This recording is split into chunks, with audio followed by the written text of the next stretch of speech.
Welcome to Paperweight Investigate. It's a place to feed your paperweight addiction and to learn some things and to look at some lovely art glass. Now, I'm not an expert, but I am an enthusiast, and today we're going to talk about Perthshire, Vasart, Monart.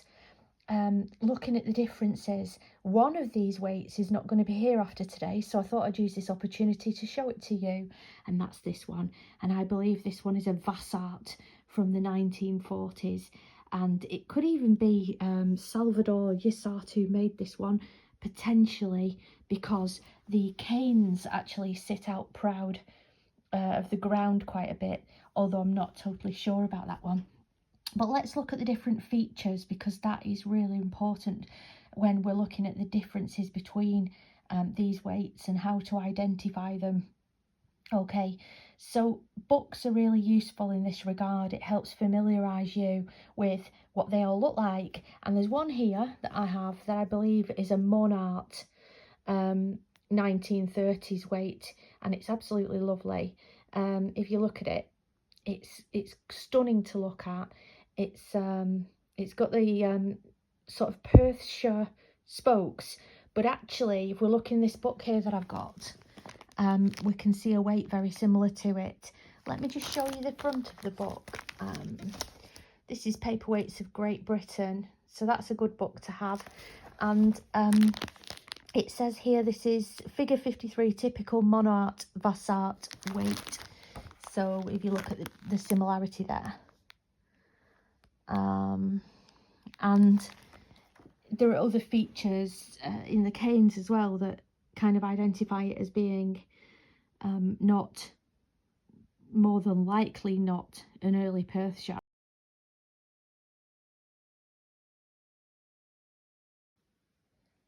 So let's look now at this lovely Perthshire.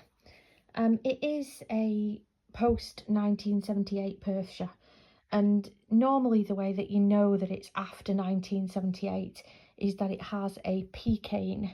This one is in the outer rim. Don't forget, they're not always in the middle. So this is a gorgeous little weight. Well, it's not that little actually, is it? It's quite a decent size. I love it. The colours, the translucent ground. This is a PP1 as far as I know, which in the book, have a look at the PP1 in the book. You can pause it if you want to read that. They come in lots of different designs with different numbers of spokes, and this one has a green ground, which is beautiful. And here is another Perthshire with a P-cane. P-cane in the middle this time, and I believe this one's a PP5. Let's have a look at that in the book. PP5. Yeah, so you can see why I think that one's a PP5, although I was told at one point it was a different one. I think someone said it was a PP89 or something. Let me have a look. No, not a PP89, so you tell me what you think this one is. Beautiful colours. Let's compare the bases. There's significant differences with the bases. If you look at this one, it's got a very smooth, polished, concave base.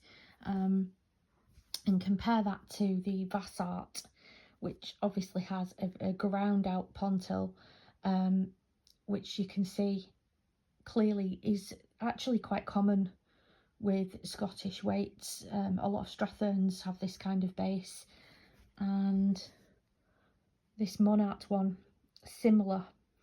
You can see some wear there from it being displayed. Of course, if this weight's from the 1930s, you can imagine what's happened to it in its lifetime. This one again has a smooth concave but also kind of an outer rim, which again a lot of Perthshire weights actually have, later Perthshires particularly. So I hope that's helped you to consider and identify some differences between these, and maybe been informative for you. Now, please subscribe. I'm going to be looking at other weights quite a lot, and different types. In fact, let me just show you a Chinese weight in comparison to these so you can see it on the same Can you see the difference? Much larger, less detailed canes. If I put these together, the Perthshire, the Chinese, and also the Chinese of course has a opaque, unfinished base that is not circular, and that is one of the best ways to identify a Chinese. Just thought you might be interested in that too. I hope you've enjoyed this one.